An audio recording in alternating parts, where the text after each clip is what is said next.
the last few weeks collecting boxes, organizing logistics, and mentally rehearsing the confrontation. Every detail mattered. The hired crew he booked would arrive early on moving day. Furniture, clothes, belongings, all meticulously accounted for.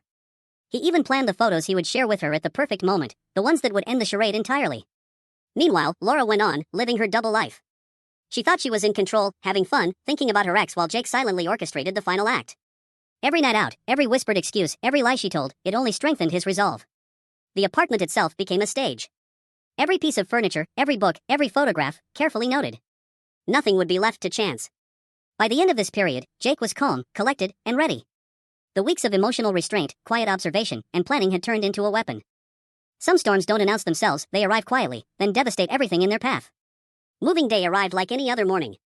The crew showed up early, boxes stacked, tape ready, furniture wrapped. Laura wandered into the living room, bleary-eyed and confused. "What's going on?" she asked, a hint of panic creeping into her voice. Jake handed her the photos. No words, just evidence.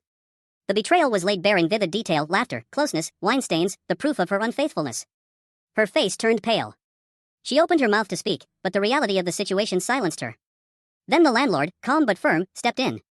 "You have until midnight to remove your things," he said. "New tenants move in 2 days. If not, everything gets tossed on the curb." Laura scrambled, confusion and anger flooding her expression. But there was nothing she could do. Jake's plan was airtight. Every detail had been anticipated. Every contingency had been covered. Her belongings were boxed, her clothing and toiletries heaped into piles in the middle of the main room. The furniture? Every piece was his. As the day wore on, Laura realized the full scope of what had happened. No confrontation, no screaming match, just a flawless execution of meticulous planning. Jake snapped one last photo of the scene, Laura's shocked face, her scattered possessions, the silent evidence of a life unraveling. By nightfall, she had left, and Jake's belongings were packed and ready to move. Friends later described his calm demeanor as legendary. Some betrayals burn fast, but Jake's revenge was patient, methodical, and unforgettable. It became the story everyone told in their friend group for years, a story of heartbreak, patience, and the quiet satisfaction of a perfectly executed plan.